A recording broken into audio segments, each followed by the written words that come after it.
Henry Archibald Hertzberg Lawson was born in 1867. He was an Australian writer and bush poet. He was one of Australia's best-known poets and fiction writers and is often called Australia's greatest short story writer. He was a nationalist and Republican, and he regularly contributed to a magazine known as the Bulletin. And many of his works helped to popularize the American vernacular in fiction. Later, towards the 1890s, his output declined because of his struggles with alcoholism and mental illness.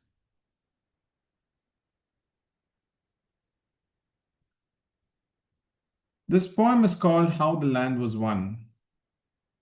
The themes that are discussed in this poem are the narrative of colonization, agricultural expansion, and environmental transformation. They speak about how the colonizers faced a harsh, wild landscape and they conquered it through sweat, axes, and hard work. It talks about how they established a national identity built on struggling against a challenging environment rather than just a military victory. The cultural significance of How the Land Was Won talks about how the humans struggled to make an unfamiliar place habitable.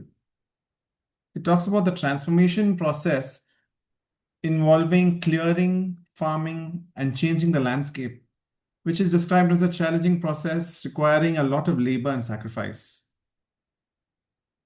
The land is seen as being unforgiving and harsh, and it requires an immense human effort to become productive. In another manner of understanding what this poem is about can be in the context of the World War II, where the victory was gained through superior air and sea power rather than just the traditional land battles. This is called How the Land Was Won by Henry Lawson.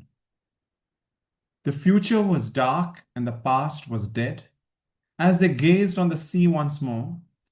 But a nation was born when the immigrants said goodbye as they stepped ashore.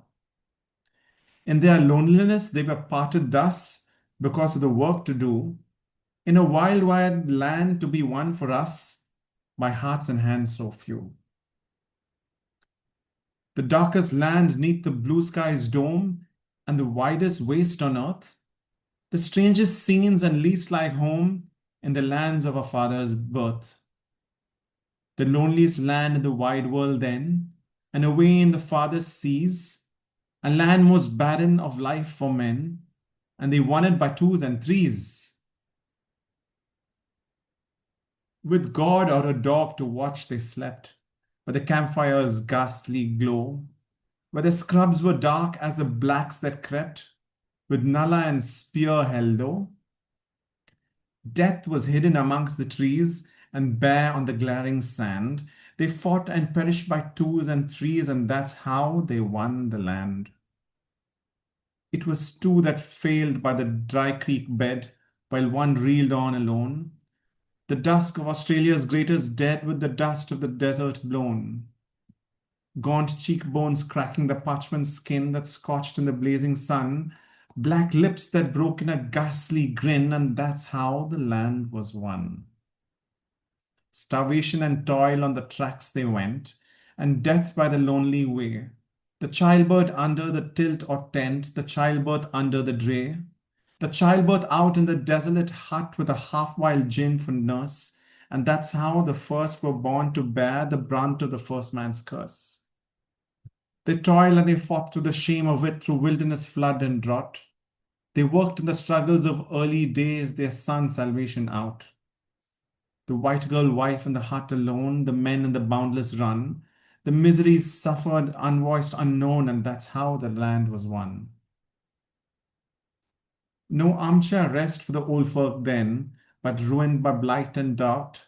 They blazed the tracks to the camps again, and the big shrubs farther out. The worn haft wet with the father's sweat, gripped hard by the eldest son. The boy's back formed on the hump of toil, and that's how the land was won. And beyond up country, beyond out black and the rainless belt they rode. The currency lad and never do well, and the black sheep side by side. In the wheeling horizons of endless haze that diss to the great northwest, they ride forever by twos and by threes, and that is how they win the rest.